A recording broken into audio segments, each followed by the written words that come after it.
Halo, selamat sore. Apa kabar semua? Buat kamu semua yang lagi ngikutin acara Selasa Berbagi hari ini.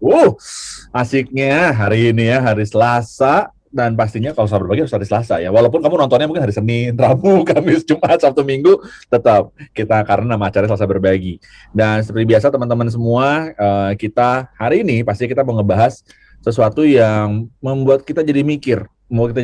Apakah sebenarnya hidup kita ini sesuai sama apa yang Tuhan mau atau enggak. Terus juga yang kedua adalah apakah kita bisa mengevaluasi diri kita supaya apa? Supaya kita bisa konsisten untuk berbagi hidup sama orang lain yang ada di sekitar kita. Karena itulah poinnya dari Selasa Berbagi ini. Untuk kita selalu bisa punya cara berpikir ya, cara berpikir untuk bisa punya manfaat semua buat orang lain. Dan tentunya hari ini kalau saya dilihat di layar ada Abeng atau Bini Pati Nasarani. Halo. Hai. Apa kabar, Bro? Siap, kabar baik, Bro. Oke, dan juga ada Peter Chris yang sedang mencari sesuatu yang tak pasti di luar sana ya. Oh, itu dia. Halo Om Chris, apa kabar Om Chris? Aku desende. Daripada panggil Sule, mending gue Philip Jamrut. Oke, Om Chris, apa kabar Om Chris? Baik Om Chris, sehat? Sehat, kabar baik. Yeah. Oke. Nah, sebelumnya pastinya ada beberapa hal yang saya mau share buat teman-teman semua yang nyaksiin acara ini. Kita selalu banget kalau Selasa Berbagi itu untuk ingetin kamu semua. Yuk, peduli sama orang-orang sekitar kamu, peduli sama tetangga kamu, orang-orang dekat kamu, sahabat kamu. Apalagi hari-hari ini di mana banyak orang terpapar COVID. Yuk, apa sih yang kita bisa lakuin buat mereka? Apa yang kita bisa bantu buat mereka? Dan itu yang kita mau ingetin selalu di Selasa Berbagi. Tapi yang pasti juga, kita dari Pijar TV juga mau ngajak kamu juga untuk jadi bagian dari Pijar TV. Karena tentunya kita selalu mau ingetin juga untuk ketika kita mensupport Pijar TV, kita sedang mensupport untuk Injil bisa disiarkan, Injil bisa disebarkan ke seluruh pelosok Indonesia. Sehingga saudara kita yang ada di pelosok bisa menyaksikan kebenaran firman Tuhan melalui tayangan-tayangan Pijar TV.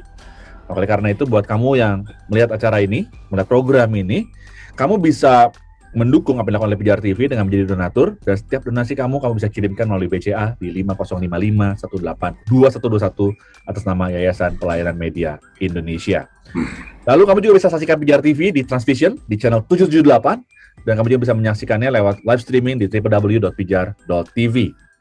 Dan mungkin namanya juga hidup ya, ada pergumulan, atau mungkin kamu punya pertanyaan atas kehidupan kamu. Setelah acara selesai, kamu punya pertanyaan tentang iman, tentang kehidupan, kamu bisa tanyakan melalui WA kita di 0813-8700-7055. Dan ada tim respon Pijar TV yang siap untuk membantu, yang siap untuk merespon setiap pesan-pesan kamu. Nah, ini dia. Sepertinya kalau misalnya kamu mungkin lagi cari cari video pengajaran, kamu lagi nyari merchandise Pijar TV, kamu lagi nyari hal-hal yang pengen tahu nih, ada lebih banyak tentang Pijar TV nih. Nah, boleh nih mampir ke online shop Pijar TV yang ada di Tokopedia ataupun Shopee. Di sana ada banyak hal yang bisa kamu temukan dan kamu bisa beli, dan ada tim kami juga yang siap untuk melayani kamu ya pastinya ya. Next event, nah ini ada diskusi online bersama Pendeta Ezra Soru tentang konsep dosanya yang unik, tentang keunikan iman Kristen. Pengen tahu tentang konsepnya iman Kristen tentang dosa? Harus ikut webinar ini hari Senin tanggal 12 Juli jam 7 waktu Indonesia Barat. Ini pendaftaran di bit.ly/diskusi online Pijar TV. Dan info terakhir yang saya mau share adalah, ini adalah program baru dari Pijar TV, namanya Weekend with Jimmy. Asik. Sabtu dan Minggu jam 10 pagi yang kamu bisa saksikan di Pijar TV, Televisi 778, atau di live streamingnya www.pijar.tv. Oke, sekarang pastinya udah waktunya Om Chris untuk pakai kacamata hitam. Kaget gue. Oke. Gini, kita kan hanya bertiga gitu kan. Jadi betul. Benar. Sesuatu yang berbeda daripada biasanya. Benar. Gue lagi nyari cangkul gue, mana ya ntar lu? Cangkul. Oke. Kalau biasanya ada Randy sama ada El yang ada bersama-sama kita Selasa Berbagi, tapi beliau sedang berhalangan. Yang satu butuh istirahat, yang satu lagi ribet ya mengurus event yang akan datang. Jadi maaf kalau mereka tidak bisa hadir bersama dengan kita karena berhalangan. Tapi ada Om Chris yang masih setia menemani ya. Halo Om Peter Chris. Baik. Wih, ganteng ya kacamatanya, lucu juga kacamata. Siap. Dan sore ini atau hari ini kita ditemani sama Benny Patinasarani atau lebih akrab panggil Abeng. Ya. Yes, siap. Abeng, halo bro. Abeng ini dari discipleship.id. Itu ya, discipleship.id itu apa sih sebenarnya kalau boleh, atau disciple.id itu apa sih kalau boleh tahu? Iya, jadi Disciple ID sebenarnya adalah sebuah apa ya? Mau dibilang movement, bisa dibilang movement, mau dibilang komunitas juga iya, tapi sebenarnya adalah dimulai dari beberapa teman-teman yang memang kita udah jalan hampir sekitar 6 sampai 7 tahun lah kira-kira, Bro. Wow. Dengan nama yang berbeda sebelumnya gitu ya, dan akhirnya kita memutuskan merubah menjadi nama Disciple ID, tapi tujuan perjuangan kita tetap sama, yaitu tetap menyuarakan pesan tentang pemuritan kepada generasi muda, kepada teman-teman di sekolah, di gereja, dan dimanapun juga mereka berada, bahwa memang salah satu hal yang inti yang perlu terbangun, yang bisa membuat generasi ini kuat adalah waktu mereka terlibat dalam proses pemuritan ya, gitu ya. Nah, jadi intinya lebih ke situ gitu ya. Dengan berbagai strategi yang kita coba menyesuaikan dengan kondisi yang ada. Sebelum pandemi kita punya pelatihan-pelatihan, pergi ke kota-kota buat training, membantu lah, mendampingi. Ya setelah pandemi jelas akan berubah menjadi online. Sampai hari ini juga sama, kita masih lebih ke karena tetap masing-masing kan jadi ada gua, tadinya ada almarhum Raditya Olowan, terus ada teman gua namanya Hartono Sugianto, Ferry Velani, Yordan Panggabean, sama satu Anastasia Rina. Nah, jadi kita dengan kesibukan masing-masing tetap mempunyai komitmen untuk tetap terus bisa menyampaikan pesan dalam bentuk yang lebih sederhana, agar orang-orang bisa lebih melihat lagi lah tentang pentingnya atau esensi dari kekristenan yang namanya adalah pemuritan. Itu sih bro, kalau di Disciple ID-nya. Kalau misalnya mereka ada yang mau join atau mau ikutin eventnya itu gimana caranya bro? Oke, jadi yang sekarang simpelnya, jadi kita punya YouTube channel yaitu adalah Disciple Indonesia, dan kita punya Instagram disciple.id. Nah, jadi seluruh sekarang informasi-informasi, terus hal-hal yang kita bagikan, pesan-pesan kita semua ada di kedua portal tersebut. Jadi please silakan follow untuk bisa join dan temukan hal-hal yang mungkin teman-teman bisa belajar bersama-sama. Oke. Soal kita mau belajar sama-sama tuh itu menarik ya, karena ada banyak hal yang kita bisa pelajari dalam kehidupan kita ini kan. Salah satunya nih yang kita mau belajar juga bareng-bareng hari ini. Tema yang kita angkat adalah enaknya jadi orang Kristen. Enaknya jadi orang Kristen. Nah, kenapa sih enaknya jadi orang Kristen? Kenapa jadi tema itu? Karena banyaknya pemikiran ya. Waktu kita jadi orang percaya nih, orang Kristen ini kan gini. Kita tuh kehidupan yang lama tuh sama seperti kita hidup di tanah Mesir, ya kan? Wah, tanah Mesir tuh hidup dalam perbudakan di bawah dosa gitu, di bawah kutuk atau di bawah hal-hal yang kayaknya tuh ada banyak hal penderitaan gitu kan, karena dosa itu kan. Dan janji Tuhan adalah membawa kita ke dunia atau ke tanah yang penuh dengan limpah dengan susu dan madu, dilimpah dengan penuh janji-janji Tuhan. Ada keberkatan, ada kelimpahan ketika kita menerima Tuhan. Jadi mindsetnya adalah, berarti kalau misalnya gue udah jadi orang percaya, ada janji Tuhan yang melimpahi kita, ada janji Tuhan yang akan membuat hidup kita menjadi lebih baik gitu loh. Nah, gimana menurut pendapat bro soal ini bro, soal cara berpikir seperti ini? Memang nih pertanyaannya asli pas gue baca kok gua sih yang bahas topik ini gitu loh, maksudnya aduh out of the box banget gitu pas gue mikirin gitu ya. Tapi kalau yang saya lihat sih ya, memang kita perlu lihat bahwa ini ada dari beberapa angle gitu ya. Di angle yang pertama mungkin saya ngeliat ini sepertinya lebih mengarah juga kepada pertanyaan doktrinal gitu kan ya. Karena selalu katakan tadi ada statement seperti itu ya. Nggak perlu buat kumpulin buat baik, yang penting masuk surga. Nah, selalu seperti itu. Pertanyaannya selalu akan diasumsikan dengan bahwa keselamatan, masuk surga. Makanya saya sih nggak akan banyak membahas sisi doktrinal. Itu urusannya Romo Chris ya, yang lebih bisa memahami itu gitu ya, untuk doktrinal ya. Mau masalah Calvin, Arminian gitu ya, saya nggak akan bahas di sini. Saya Calvinian kalau saya Calvinian gitu ya. Nah, jadi saya nggak akan bahas itu. Tapi pertanyaan yang kedua juga yang kita bisa lihat adalah ini lebih ke pertanyaan motivasi hidup. Gitu itu. Pertanyaan tentang motivasi kita mengikuti Kristus dalam hidup ini. Itu kan lebih, menurut saya itu salah satu yang akhirnya menjadi pertanyaan banyak orang, anak-anak muda juga gitu, tanpa sadar. Kalau menurut statement yang lagi tren sekarang ya, yuk seimbangkan yuk kolom komennya yuk gitu ya. Jadi kalau menurut harusnya, maksudnya gini, mungkin beberapa orang merasa bahwa ya itu, bahwa kita kayak kasih, sorry itu saya gitu, jimat baru sama orang namanya Yesus gitu ya. Lo percaya Yesus, lo sukses. Lo percaya Yesus, hidup lo berhasil. Lo percaya Yesus, jauh dari kutuk, belalang pelahap, and so gitu ya. Tapi kayaknya kita tetap perlu belajar memahami secara utuh tentang firman Tuhan gitu ya. Nah, karena ada banyak hal yang kita akan temukan dari firman Tuhan tentang perjalanan kita mengiringi Kristus. Nah, ini yang perlu terbangun dalam setiap kehidupan kita. Gue tergelitik dengan satu ayat di 1 Petrus pasal 2:21 yang dikatakan, sebab itu kamu dipanggil karena Kristus telah menderita untuk kamu dan telah, ini kata penting kan, meninggalkan teladan bagimu supaya kamu mengikuti jejaknya. Prinsipnya sederhana. Kristus telah menderita dan dia meninggalkan jejak supaya kita dia menjadi teladan buat kita, meninggalkan jejak bagi kita supaya kita mengikuti jejaknya. Nah, jejaknya apa? Dengan jelas dikatakan bahwa jalan yang dia lakukan adalah jalan penderitaan gitu kan. Nah, kan jadi nggak sama nih dengan apa yang kita bahas gitu ya. Nah, ada satu budaya yang gue rasa gereja kita anak muda perlu kembali ke situ. Kalau mungkin saya menyebutnya namanya adalah cross culture gitu ya, budaya salib gitu ya. Maksudnya Kristus menderita supaya dia meninggalkan jejak buat kita, supaya kita mengikuti jalannya. Nah, ini adalah prinsip perjalanan yang perlu dibangun. Penderitaan itu apa sih? Gitu. Itu yang kita perlu temukan. Apakah kita harus toreh-toreh badan kita, luka-lukai badan kita apa enggak gitu ya. Tapi satu hal aja yang saya temukan, bahwa berbicara tentang ini, penderitaan berbicara tentang kematian buat diri sendiri untuk sebuah kehendak Tuhan di dalam sebuah komunitas.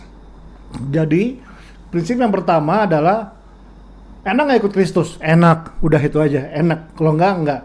Tapi yang kita perlu temukan bahwa ada hal-hal yang perlu terbangun dalam kehidupan kita sehingga kita mendapatkan pemahaman yang utuh tentang siapa Tuhan dalam kehidupan kita, tentu dengan cara memahami kebenaran firman Tuhan dalam kehidupan ini, dan di mana di sana kita akan menemukan bahwa ada hal-hal yang waktu kita pelajari, kita renungi, kita pahami, akan menjadi kekuatan buat kita untuk kita kerjakan. Salah satunya adalah Kristus telah menderita dan meninggalkan jejak buat kita, sehingga kita mengikuti jejaknya sebagai orang-orang yang ngakunya menjadi pengikut Kristus di dalam kehidupan ini. Mungkin dari saya itu dulu sebentar, Mas Bro. Oke, thank you bro. Nah, ini gue tadi menarik dari kata-kata lu adalah bahwa kita itu sebenarnya dari orang Kristen itu adalah hidup yang utuh di dalam Tuhan, sama seperti apa yang Tuhan sudah tinggalkan jejak-jejaknya dalam kehidupan kita, agar kita bisa mengikuti teladannya dia gitu kan. Nah, di satu sisi ada satu pemahaman, ini mungkin Om Kris Jamrut bisa membantu untuk menjawab. Satu sisi kan gini, ada penuh dengan janji Tuhan bahwa kita ini adalah orang-orang yang hidup dalam kelimpahan. Ya, ada hidup yang disertai dengan janji Tuhan seperti itu ya, Tuhan sudah berikan dalam kehidupan kita. Ya, akan Tuhan berikan pada kehidupan kita kalau kita mengikuti Dia. Satu sisi lagi adalah bahwa ada salib juga yang harus dipikul gitu loh. Di dalam kehidupan orang Kristen juga ada hal yang mungkin penderitaan juga yang akan kita alami dalam kehidupan. Nah, balance-nya tuh gimana ya antara dua hal ini? Karena dua hal ini kan cukup bertolak belakang gitu. Om Kris mungkin bisa bantu untuk menjelaskan keseimbangan antara keduanya ini. Kurasa sebelum kita bicara keseimbangan, ya tadi harus kita perkuat apa yang dikatakan oleh Bang Abeng tadi gitu, bahwa selama ini mungkin ada ketidakseimbangan gitu kan, makanya marilah komennya kita seimbangkan gitu. Ada ketidakseimbangan yang diajarkan. Kita nggak berbicara masalah doktrin, tetapi kurasa dengan berbagai macam doktrin keselamatan yang berbeda-beda pun ya, kita sepakat bahwa tidak berhenti pada terima Yesus gitu. Ada sesuatu yang perlu kita pahami, bahwa ketika Yesus berkata ikutlah aku tuh nggak selesai sampai di situ. Nah, itu kan jejak yang Yesus tinggalkan juga gitu. Jejak yang harus kita ikuti. Itu yang mungkin kurang diajarkan atau kurang disinggung atau kurang di-emphasize oleh gereja masa kini gitu, sehingga yang diemphasize adalah bagaimana merasa nyaman dengan diri sendiri, worth to self. Walaupun itu nggak salah dengan apa namanya merasa bahwa diri kita itu berharga dan seterusnya. Itu nggak salah, tetapi seringkali kebablasan dengan keberhargaan tadi, kemudian menghubungkannya dengan hidup yang melimpah gitu. Dalam perspektif kelimpahan yang dunia ini katakan gitu. Dan pada akhirnya terjebak pada apa? Kepada gaya hidup, bukan kelimpahan gitu kan. Beda gaya hidup dengan kelimpahan, beda gitu kan. Dia hanya mempertunjukkan gaya hidup yang melimpah menurut dia. Padahal kehidupan yang melimpah itu bukan gaya hidup yang melimpah, yang pamer sana sini dan seterusnya kan. Kita lihat dipertontonkan dengan banyak hal. Itu yang perlu kita ikuti. Dan kemudian kalau katakan hidup yang melimpah seperti apa, perhatikan yang diteladankan oleh Yesus Kristus dan juga murid-muridnya. Paling tidak sampai pada tahun 300-an ya, tahun 300-an Masehi, di mana gereja sudah sampai pada generasi ketiga, itu tidak banyak terjadi perubahan yang drastis ya dalam gaya hidup mereka, dalam apa yang mereka tunjukkan kepada dunia itu. Itu yang perlu diseimbangkan, kurasa ya. Karena kalau kita katakan hidup jadi Kristen itu enak, enak banget. Tetapi enaknya itu nggak bisa kamu bayangkan gitu. Enaknya nggak bisa kamu bayangkan dengan kenikmatan dunia yang menurut kamu enak. Kan gitu. Jadi ketika memahami bahwa mengikut Yesus itu lebih daripada gaya hidupmu, kelimpahan seperti apa yang harusnya dikatakan. Nah, bagaimana cara menyeimbangkannya? Menyeimbangkannya akan selalu kembali kepada apa yang diajarkan di gereja, apa yang diajarkan oleh orang-orang yang mengajarkannya, gitu kan. Sekarang kita nggak bisa lagi ngomong gereja, tidak bisa ngomong lagi terbatas pada gereja, karena ada banyak sekali platform sosial media yang bisa digunakan untuk mengatakan keutuhan. Ini loh, pesan Yesus Kristus itu seperti ini. Menjadi Kristen itu seperti ini, gitu kan. Bahkan sebelum menjadi Kristen pun, saya bilang dalam sejarah ya, mereka juga udah mengalami hal yang sama, kehidupan dalam kesederhanaan. Itu yang mungkin luput dari orang-orang. Bahkan ketika mereka mendapatkan sebutan Kristen di Antioquia, kurang lebih 60 atau 70 Masehi, itu pun kehidupan mereka nggak seperti yang kita bayangkan sekarang gitu, cara hidup orang-orang Kristen gitu kan. Itu dulu sih kurasa. Jadi bagaimana menyeimbangkannya? Pesan yang diberikan, pesan yang disampaikan haruslah kita seimbangkan gitu kan. The gospel yang asli seperti apa sih? Otentik seperti apa sih? Apa yang Yesus ajarkan? Nah, itu dulu kurasa Bang Jo. Silakan Bang Jo. Saya balikan kepada Anda. Nah, kalau tadi kan Om tadi sempat ngomong bahwa sekarang itu gereja sekarang ini atau bisa dibilang jangan gitulah, ada banyak pengajaran yang saat ini lebih membesarkan tentang berkatnya, lebih membesarkan tentang janjinya gitu kan, daripada apa pengajaran yang sebenarnya Yesus ajarkan di mula-mula. Jadi sebetulnya nyasarnya di mana atau melencengnya tuh dari mana awalnya gitu kan? Karena kalau misalkan kita ngerti semua sama-sama bahwa oke, seharusnya sesuai dengan Injil, seharusnya sesuai dengan Alkitab. Tapi tadi kita udah tahu juga bahwa dari diskusi kita bahwa ini tuh agak melenceng, bukan agak melenceng, malah melenceng gitu pengajarannya. Awalnya dari mana? Kok bisa kayak begitu? Kok bisa nyasar ke sana? Mungkin ada yang bisa kasih. Ini menarik karena gini. Kurasa ketika Kristen ada di posisi marginal, pesannya itu nggak seperti sekarang ini ya, dalam posisi kekristenan jadi apa namanya ada di sisi marginal gitu atau dimarginalkan gitu kan, di antara orang-orang pinggiran gitu kan. Harapan mereka itu nggak kayak seperti wah jadilah kamu terang di marketplace dan seterusnya, nggak gitu. Pesan mereka itu adalah sebatas jadilah manusia yang bisa diandalkan oleh manusia yang lain bagi kehidupanmu, bagi lingkunganmu. Itu di situ. Jadi kurasa posisi kekristenan yang sekarang ini jadi di antara banyak orang-orang Kristen yang quote on quote banyak berkiprah di dunia gemerlap gitu kan. Pesannya berbeda. Pesannya sesuai dengan market mereka. Dan sementara sebagian besar tidak seperti itu. Katakanlah, saya nggak sedang mengkritiki sesuatu khotbah. Tapi perhatikan ketika ketika sebuah gereja berkhotbah gitu kan, atau menyampaikan sebuah pesan di mimbar, ini berkata demikian, "Hai, kalian ya, kalau ini semua orang-orang Kristen ini yang jadi karyawan seharusnya menjadi karyawan yang baik, itu perintah Tuhan. Hai, budak-budak, pelayan-pelayan, tunduklah kepada Tuhanmu. Firman Tuhan mengatakan demikian. Jadi seberapapun, sejelek apapun, sekejam apapun daripada Tuhanmu, kamu harus tunduk." Ini tidak seimbang ketika dari mimbar tidak juga menghardik tuan-tuan yang tidak memberikan UMR kepada karyawannya, yang bisa jadi adalah jemaatnya. Nah, ini ketidakseimbangan yang saya amati, karena melihat khotbah-khotbah itu kan mudah gitu kan. Sekarang lo tinggal hari Minggu lo pergi kemana saja bisa gitu kan.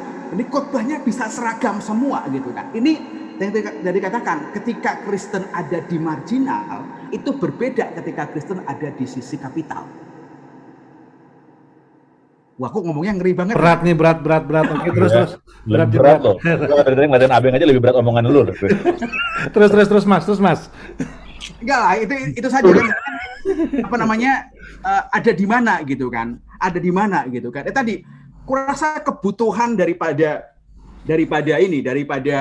gereja yang kemudian tidak berada pada tidak, atau kehilangan jati diri bahwa mereka seharusnya ada di sisi termarginalkan. Ini kemudian membuat pesan yang berbeda. Itu yang kurasa. Dan kemudian juga mengatakan bahwa semua yang kamu dapatkan, kamu minta pasti akan dapatkan. Itu semua, karena gini, lihat aku. Aku kan berhasil dengan segala macam. Nah, di situ aku rasa di situ gitu kan. Dan kemudian ketika itu jadi sebuah contoh dan sebuah pattern bahwa orang Kristen harus seperti saya, ya kan, yang khotbah di depan gitu kan, dengan baju perlente dan jam tangan dari emas dan seterusnya gitu kan, ya kan, itu jadi sebuah pattern dan sebuah, oh ya, aku ingin seperti dia gitu kan. Dan sementara orang-orang yang orang-orang Kristen yang hidupnya pas-pas segala macam, wah, itu belum fulfill gospel yang benar itu. Itu kurasa penyimpangannya di sana. Ketidakseimbangan dari pesan pada akhirnya akan membuat tadi perbedaan yang semakin jurang yang semakin lebar. Itu kurasa itu sih. Aku jangan terlalu banyak ngomong lah. Pakai mata hitam jadi makin berani. Udah. Tenang. Minum kopi dulu. Siap. Beng, tadi lo udah panjang lebar ya penjelasan dari Om Kris ya tadi ya. Yes. Tentang banyak hal. Memang pengajaran seperti itu kan memang benar apa yang tadi diungkapin sama Om Kris. Teladannya juga ada di situ juga kita lihat gitu loh, yang mengajar juga kan. Nah, lu sendiri ngelihat, lu kan banyak di lapangan, ya kan? Semua orang banyak ngajar juga, memuridkan juga di lapangan gitu kan. Nah, menurut lu sendiri apakah ini yang jadi ekspektasi setiap orang percaya saat ini? Dan juga kalau saya boleh nanya, gimana sih caranya untuk meluruskan pandangannya mereka kembali itu untuk mereka bisa punya pandangan yang benar? Salah satu tantangan menghadapi, mungkin gua berani bilang, penyimpangan dalam perjalanan kekristenan adalah memang di hari-hari ini muncul banyak banget yang namanya adalah celebrity culture gitu ya. Kultur selebriti yang akhirnya itu benar tadi Mas Kris bilang, menjadi acuan orang, menjadi patokan orang bahwa ini adalah jalan kesuksesan mengikuti Kristus gitu ya kan. Jemaatnya banyak, dia memberikan perintah sesuatu udah pasti benar karena besar. Padahal kan besar belum tentu benar, misalnya seperti itu. Nah, jadi selalu akhirnya muncul patokan-patokan seperti itu. Menurut gua, yang kita perlu kembali lagi menyampaikan pesan adalah, yuk sampaikan pesan tentang the simplicity of Jesus gitu ya.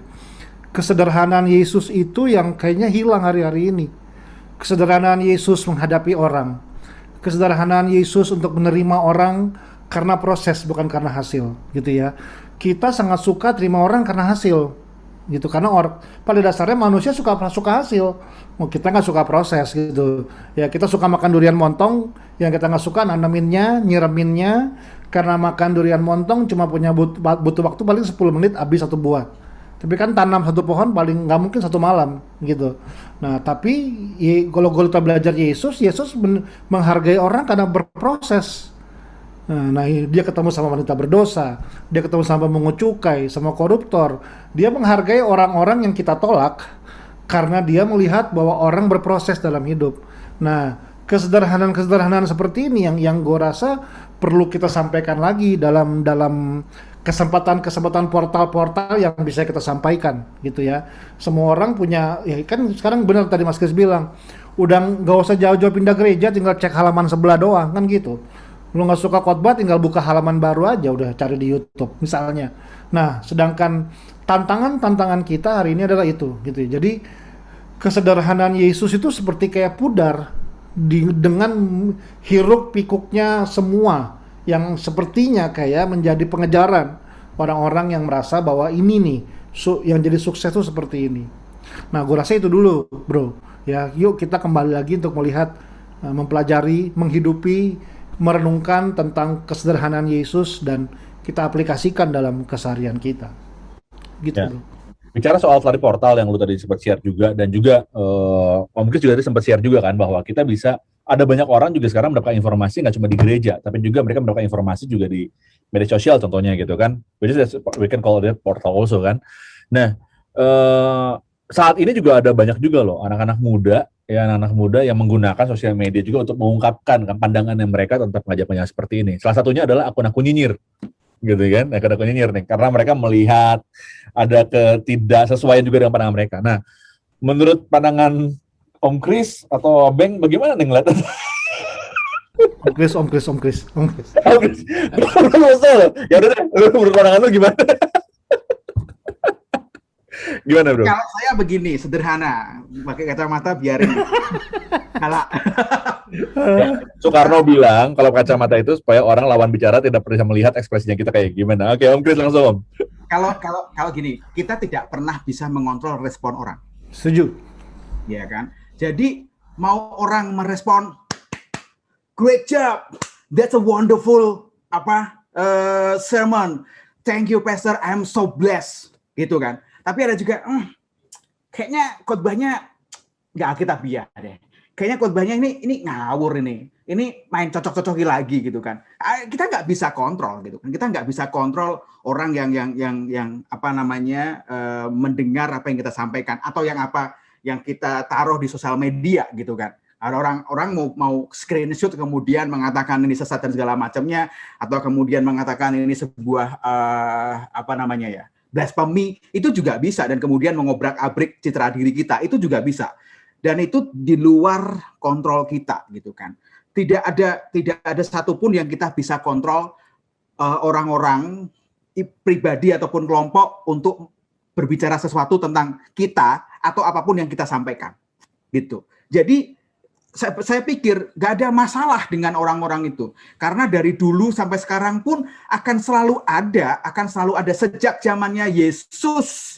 Sudah ada orang yang memperhatikan khotbah-khotbahnya Yesus dan segala macamnya. Mengatakan, kamu diajarin apa sih, kata murid-murid Yohanes, kok kamu nggak puasa? Ada, dia ngomongin gitu juga murid-murid Yesus gitu kan. Dan juga dikatakan, Yesus pun sampai dilemparin batu, itu juga karena perkataannya Yesus juga yang mengatakan bahwa dosamu udah diampuni. Saya nggak bilang bahwa kita mengatakan dosa udah diampuni, tapi dari dulu pun selalu ada ketidaksetujuan terhadap sebuah khotbah ataupun materi yang disampaikan. Bahkan dalam interpretasi segala macam pun nggak masalah ketika terjadi perbedaan.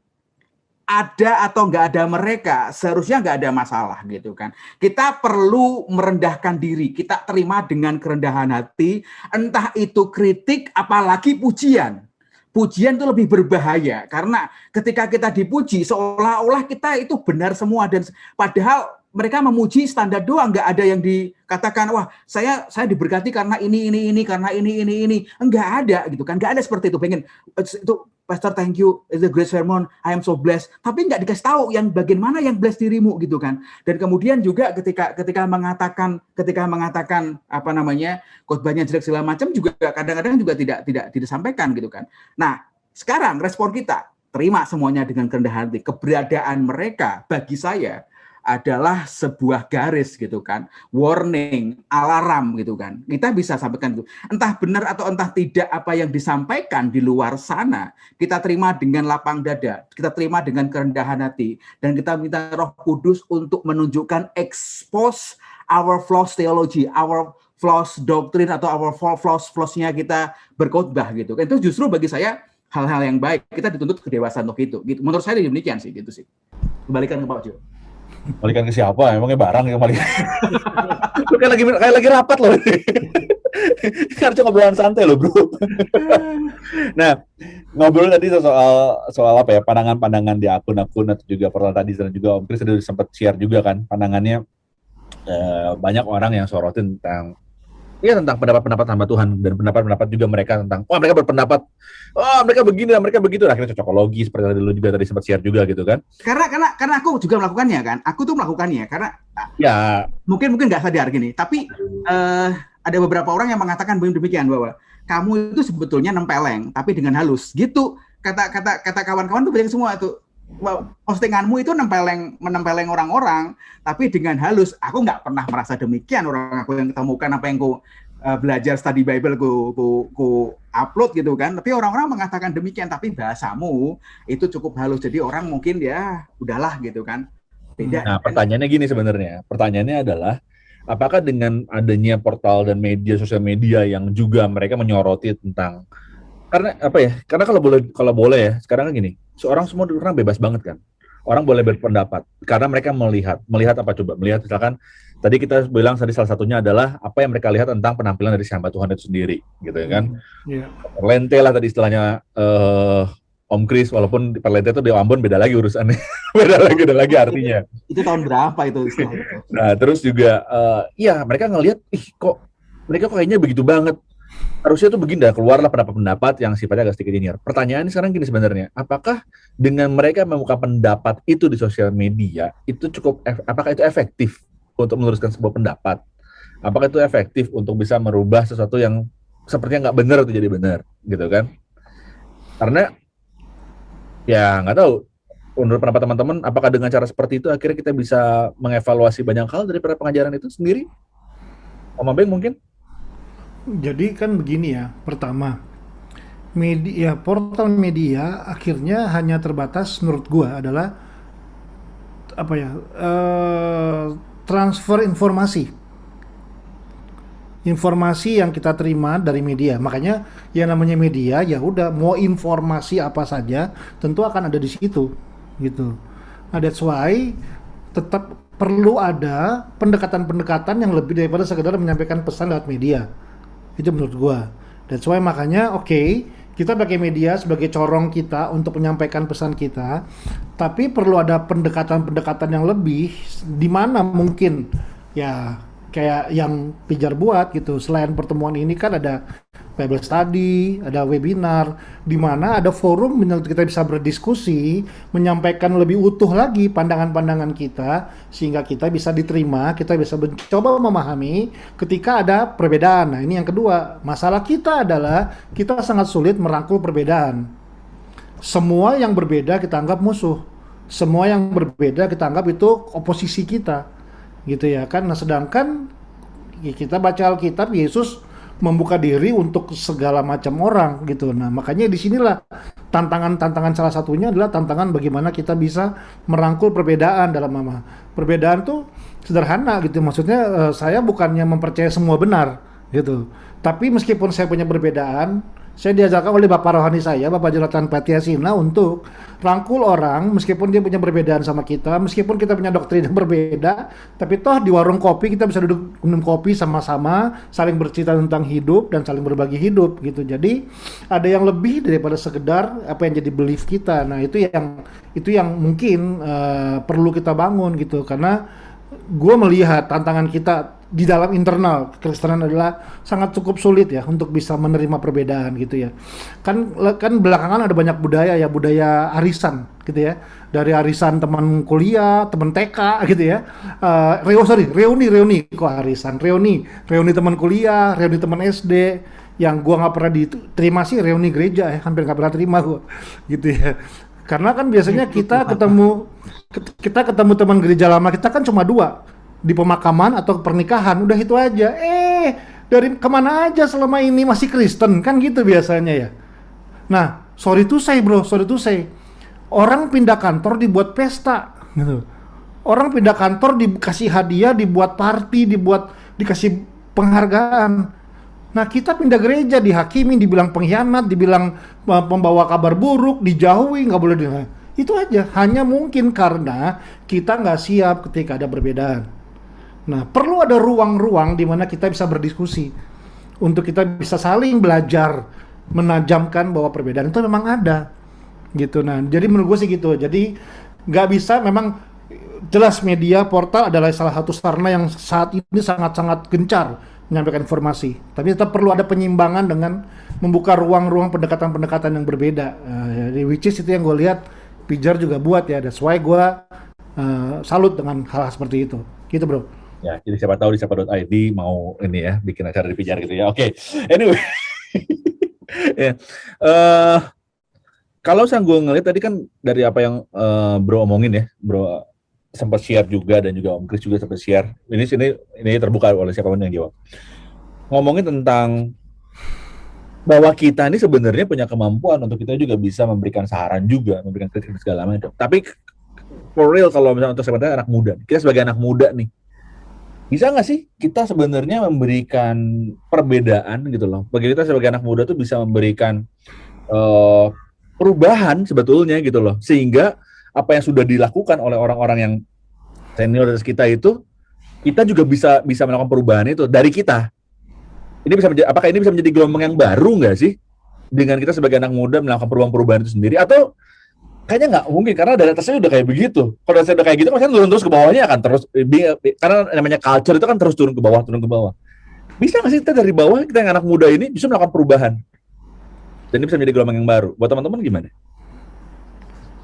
Ya pasti bisa lah, karena contohnya Yesus itu kan dari bawah. Dia dari Galilea, itu kan bawah itu kan, secara topografi itu bawah, dia ke Yerusalem naik ke atas itu kan, secara topografi mengatakan demikian. Kemudian dari sisi struktur masyarakat itu juga demikian, bahwa siapa sih yang ada, memang ada rabi dari Nazaret itu kan, itu udah nggak dianggap, itu sama saja dengan kita ini bawah. Perubahan nggak datang dari dewan agama, mahkamah agama yang ada di Yerusalem gitu kan, tapi situ bisa membawa perubahan.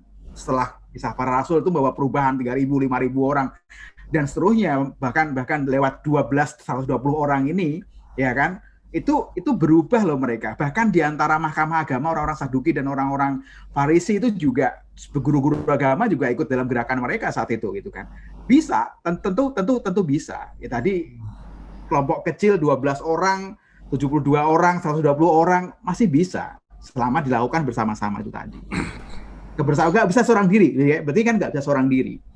Tapi ada sekelompok orang dari macam-macam ya, background yang berbeda gitu kan, sepakat untuk bersama-sama gitu kan. Kita bisa jalan bareng di tengah-tengah perbedaan kita memahami doktrin. Kita masih bisa untuk jalan-jalan bareng gitu kan. Itu bisa, kurasa 12 orang itu kurasa bisa gitu. Nah, caranya itu tadi dari Bang Abeng tadi itu bisa, itu forum-forum kecil yang banyak digagas oleh siapa, kawan kita Pastor Randy, itu juga bisa jadi bisa jadi sebuah bibit gitu kan, sebuah bibit yang tidak hanya menjadi sebuah platform di Zoom aja, tetapi itu bisa disebarkan ke mana-mana ketika mereka mengikutinya dan kemudian terinspirasi dari movement ini, bahwa semua leaders muda ini bisa ngumpul dan berbagi cerita gitu kan ya. Di daerah kenapa tidak gitu. Nah, itu kan sebuah contoh kan, sama seperti 12 murid memberikan contoh pada saat itu. Oke, nah tadi kan sempat di-share juga tadi sama Om Kris juga tentang ini adalah harusnya menjadi sebuah forum. Kita ada kelompok-kelompok kecil gitu kan, yang bisa berdiskusi bareng-bareng, bisa bikin satu komunitas bareng-bareng untuk bisa menyuarakan ini. Tadi sempat disebut soal apa yang dilakukan di Sobat Pemimpin misalkan gitu kan. Disciple.id juga melakukan hal yang sama kan, mencoba untuk berdiskusi, buat forum gitu kan, mencoba untuk menyuarakan ini. Nah, pertanyaan sekarang gini sebenarnya, dengan apa yang dilakukan oleh Disciple.id, apa yang dilakukan oleh Bible Everyday gitu, apa yang dilakukan oleh Sobat Pemimpin untuk kita bisa diskusi bareng, menyuarakan apa yang menjadi isi hati kita, menyuarakan apa yang sebenarnya harusnya seperti ini loh yang terjadi seharusnya. Pertanyaannya, apakah apa yang kita lakukan seperti itu, forum-forum seperti itu, mencoba untuk menyuarakan itu, apakah itu didengar suara-suara seperti itu sama mereka? Nah, kalau mungkin gue coba sederhanakan, menurut gue prinsipnya begini, perubahan itu dimulai dari bersuara, tapi dilanjutkan dengan membangun, gitu ya. Jadi memang suara itu akan membuat mengawali sebuah perubahan.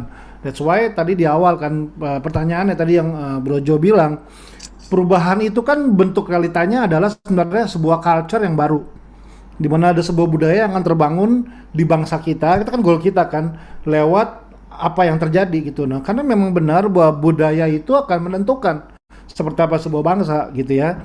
Gue masih ingat dan itu yang terjadi hari ini. Sebenarnya jujur aja tantangan kita tuh tantangan perang budaya sebenarnya kan, gitu kan. Zaman dulu nggak tahu ini kita sejaman apa enggak ya, kan dulu terkenal di film Ghost, tahu ya?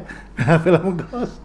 Ada seorang pemeran utamanya Demi Moore gitu ya, dengan model rambutnya yang sejak film Ghost muncul di Jakarta, semua perempuan langsung ke salon mau rambut kribo, mau rambut lurus, mau rambut apa, pokoknya saya mau rambut ke Demi Moore gitu ya. Apapun mau cocok nggak cocok, pokoknya selama saya punya rambut ke Demi Moore, saya sedang ada diterima di society saya gitu. Nah, yang cowok juga sama kan, ada zaman lagunya lagu A Shoulder to Cry On. Nah, gitu ya, kalau tahu ya. Nah, pasti yang masa pura-pura lo semua ya kan, dengan penyanyinya namanya Tommy Page gitu ya, dengan terkenal dengan budaya poni lempar gitu ya.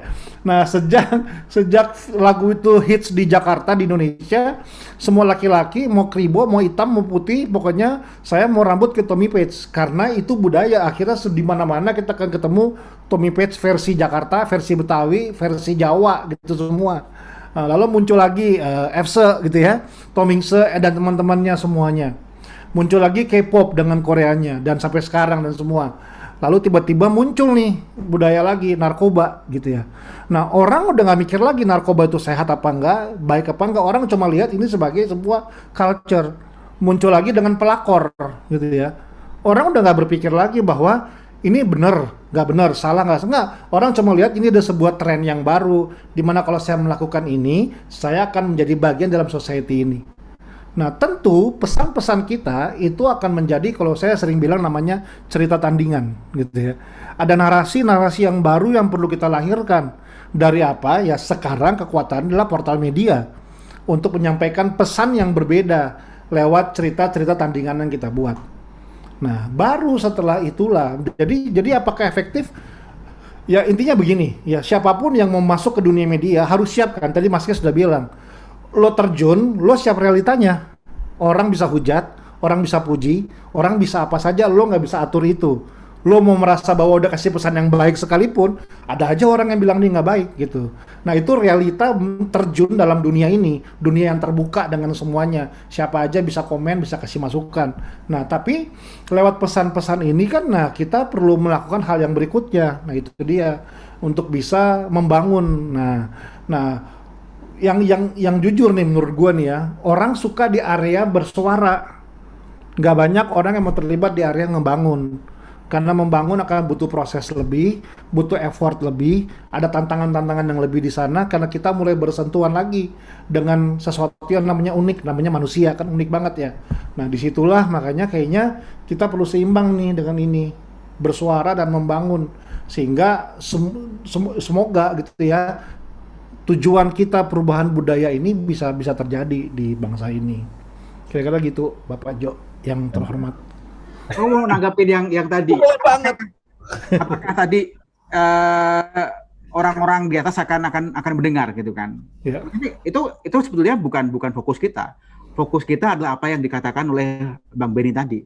Fokusnya di situ. Jadi membuat sebuah generasi yang baru. Kalau tadi dikatakan cerita tandingan, kita bukan lihat generasi tandingan, bukan. Betul. Kita ubah generasi ini. Mulai dari mana ini? Generasi yang atas juga akan berlalu dengan sendirinya, gitu kan? Karena usia mereka akan itu sama aja dengan budaya kan. Generasi atas itu sama aja dengan budaya, akan tergerus dengan budaya yang sedang kita tandingkan ini, gitu kan, narasi baru yang kita tandingkan. Jadi apakah mereka mendengar? Kalaupun mereka mendengar, baik. Kalaupun mereka nggak mendengar, itu juga bukan soal. Yes. Udah itu aja. Kan tadi aku jawab. Jadi, ya kan tadi aku jawab aja. bener sih, tapi bener, gue setuju sama apa yang Om Chris sama Bro Abeng juga dari share, bahwa gini, ini bukan masalah suara kita didengar atau tidak, tapi ini masalah bahwa kita bisa merubah culture yang kita tahu bahwa ini kurang tepat gitu loh, tapi kita akhirnya mengerti ini harus bukan cuma sekedar disuarakan kan, tapi berarti pemikirannya seperti tadi yang Bro Abeng bilang tadi, perlu ada pelatihan-pelatihan dong, berarti kan harus ada exercise kan, harus ada workshop kan, harus ada hal-hal yang bisa dibangun bareng-bareng kan, nggak cuma sekedar bersuara. Nah pertanyaan sekarang gini, gimana cara kita untuk membuat sistem tentang pelatihan-pelatihan ini sendiri supaya kita bisa benar-benar perubahan itu dimulai dari kita, perubahan dari generasi kita ini sendiri. Jadi kita nggak cuma sekedar menyuarakan, tapi dengan pelatihan-pelatihan yang dibuat itu bisa merubah generasi ini gitu loh. Nah bagaimana sistem yang harusnya dibuat? Bagaimana pelatihan itu yang harus dibuat sebetulnya? Itu Discipleship ID itu udah punya platform dan ininya. Gimana Om? Kan sebenarnya ya itu metode yang Yesus buat. Dia fokus sama 12 orang itu. Dia kasih makan 5.000 orang. Dia bangkitin Lazarus yang mati. Dia sembuhin orang yang sakit. Kemanapun Yesus pergi, selalu ada 12 audiens yang tetap yang bersama-sama dengan dia. Jadi mungkinkah sebenarnya tujuan Yesus bukan bangun ministry, tujuan Yesus bukan nyembuhin orang sakit, tujuan Yesus adalah dia menunjukkan kepada orang-orang yang dia persiapkan, sehingga orang-orang yang dia persiapkan bisa belajar, mencontoh, memodeling Yesus, sehingga dia setelah Yesus selesai, mereka melanjutkan semuanya. Jadi gini, prinsipnya adalah ya, waktu kita terluka dengan sebuah hubungan, bukan berarti bahwa hubungan tersebut salah. Orang banyak terluka hubungan, baik suami istri, gembala dengan jemaat, kakak rohani sama adik rohani, sehingga akhirnya kita menyalahkan setiap hubungan yang ada. Gua percaya urusan keselamatan kita bertanggung jawab penuh. Gua percaya kita, ya ini yang Yeri sering bilang misalnya ya, kita nggak bisa bergantung sama komunitas. Nah, benar kalau kita full bergantung sama komunitas, kita nggak bisa. Tapi yang gue juga percaya bahwa metodenya Tuhan tuh nggak Superman gitu loh, seperti maksudnya selalu berjalan bersama gitu. Nah, kedewasaan kita lah yang akan menolong kita untuk bisa mengerti prinsip berjalan bersama ini. Nah gitu, mungkin gitu kalau dari gue ya. Kita coba mulai bangun kembali budaya berjalan bersama ini gitu. Ya udah kayak Mas Chris, saya berhenti di tengah-tengah. Udah, sip. Oke bro, cuman kalau boleh kita kembali lagi sama, nah kan ini udah menit-menit juga udah menit terakhir nih ya, udah injury time nih ya. Kalau boleh kembali lagi sama pertanyaan kita, which is ini kita bisa juga menyimpulkan apa yang kita lagi bicarain saat ini. Tema kita kan adalah enaknya jadi orang Kristen ya. Sebenarnya tuh kalau boleh kita berpendapat, enaknya jadi orang Kristen tuh di mana sih sebenarnya? Apa enaknya untuk jadi orang Kristen itu apa? Di mana enaknya? Terus juga perubahan apa sih sebenarnya yang harus kita lakukan sebagai orang yang benar-benar percaya pada Yesus? Sebenarnya perubahan seperti apa? Jadi pertama adalah apa sih enaknya jadi orang Kristen itu? Sebetulnya enaknya itu apa? Dan perubahan apa yang harusnya kita lakukan? Dan ini bisa jadi kesimpulan buat apa yang kita lagi bicarain hari ini. Silakan, siapa yang mau duluan? Kayaknya Om Abeng nih kayaknya udah mau ngomong dari tadi nih. Oke, Om, silakan Om. Ya, intinya adalah bahwa perjalanan mengiringi Kristus itu adalah perjalanan kedewasaan. Dibilang enak, enak. Dibilang selalu lurus, enggak juga. Ada sebuah proses perjalanan yang kita harus jalankan. Namanya journey. Jadi setiap orang akan punya spiritual journey. Ya, jadi itu. Dan di dalamnya akan berbagai macam situasi akan terjadi. Enak itu kan masalah perasaan ya. Nah, perasaan itu kan bisa apapun yang cukup bisa mempengaruhi kita dalam perjalanan tersebut. Nah, intinya adalah kita paham nggak bahwa kita sedang dalam perjalanan bersama-sama dengan kehidupan kita gitu. Nah, tapi pertanyaan kedua yang lebih penting sebenarnya, bahwa dari semua ini jelas pencapaian kita adalah keserupaan kepada Kristus. Itu yang akan terbangun.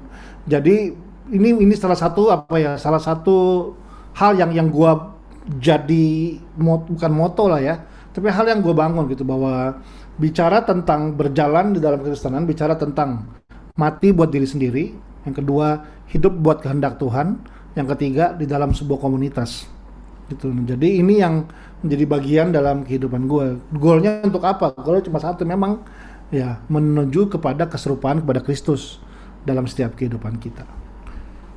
Amin ya rabbal alamin. Amin. Perubahan yang membuat kita berpikir bahwa enak jadi orang Kristen. Menurut Om Kris apa?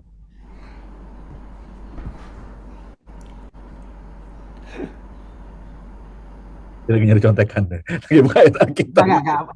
Internetnya agak lag tadi. Okay. Aku hanya emphasis apa yang dikatakan oleh Bang Abeng. Tadi katakan kalau saya enaknya adalah bahwa kita punya guidance. Kita punya guidance yang tidak hanya sekedar guidance, tapi guide kita itu sudah pernah mengalami yang kita jalani dan akan kita jalani. Itu enaknya. Jadi kita bisa tahu gitu kan, ini keadaan seperti ini, perjalananku sedang terjal, ini gimana ya gitu kan. Dia akan kasih tahu bahwa aku udah pernah lewatin jalan ini gitu kan. So stay with me, kamu akan sampai di sana. Nah, itu enaknya aku rasa. Nggak ada dalam tradisi manapun atau dalam kebiasaan atau dalam kepercayaan manapun bahwa yang unik seperti kekristenan ini, bahwa seseorang yang kita ikuti, pribadi yang kita ikuti itu sudah pernah melewati semua yang kita lewati dan akan kita lewati.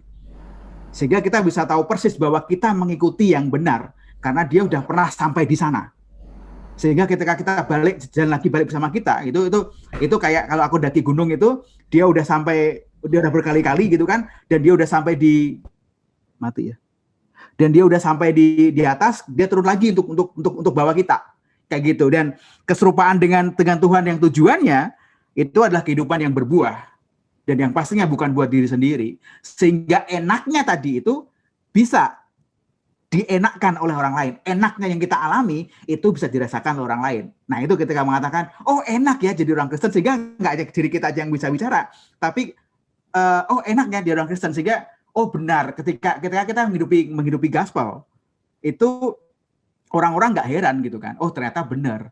Kalau kehidupan kita berbeda dengan kehidupan Kristus, nah orang-orang akan bertanya, apakah gospel yang benar ataukah gospelnya salah? Itu dari kehidupan kita. Kehidupan kita yang enak tadi bisa diicipi oleh orang lain. Gitu. Keserupaan yang menghasilkan buah. Keserupaan yang menghasilkan buah. Itu udah luar biasa karena memang udah gitu aja Bang Jo. Ya, karena seringkali kita cuman tadi ya seperti tadi yang Bro Abeng juga share tadi bahwa seringkali banyak tuntutan dari dunia ini adalah orang lebih menuntut hasil daripada proses, sehingga orang lebih ngejar apa yang enaknya tanpa tahu bahwa ada proses yang harus dijalanin gitu loh. Dan orang banyak mengambil juga jalan pintas di dalam apa yang dia mau lakukan. Padahal untuk melakukan perubahan itu kita nggak cuma sekedar bisa menyuarakan, nggak cuma pintar bersuara, tapi juga kita juga harus mau untuk kita mengalami proses itu dengan belajar ya. Tadi kan kita sempat diskusi, ada forum-forum diskusi yang bisa dipakai, contohnya adalah sobat pemimpin gitu kan. Para pemimpin muda bisa ngobrol, bisa curhat, bisa share apa kesulitan mereka ketika jadi pemimpin. Bisa pemimpin salah satunya. Atau kalau kita adalah orang-orang yang memang pengen berubah dalam kehidupan kita untuk kita punya ketaatan untuk bisa kenal Kristus lewat firman, ya kita juga bisa belajar melalui Alkitab gitu kan. Bible every day, bikin pelatihan-pelatihan tentang bagaimana kita bisa belajar membaca Alkitab, bukan cuma sekedar membaca, tapi benar-benar mengerti konteks yang kita baca dari segala sisinya yang kita bisa pelajari. Dan juga ada disciple.id gitu ya, Disciple Indonesia yang selalu mencoba untuk merangkul, mencoba untuk mendampingi gitu setiap orang-orang yang mau bertumbuh bersama-sama, kurang lebih kayak gitu kan, Bro Beng ya, yang mau bertumbuh bersama-sama dalam Tuhan, karena namanya pertumbuhan itu nggak bisa tumbuh sendiri, dia butuh orang yang bisa mendampingi dan juga kita bisa bertemu bareng-bareng. Jadi ada sebenarnya forumnya banyak. Kayak di Pijar TV salah satunya adalah kita ada pelatihan, kita ada webinar yang selalu diadakan oleh Pijar TV yang tujuannya cuma satu, untuk kita bisa membangun hubungan dengan Tuhan dengan cara pandang yang benar gitu kan.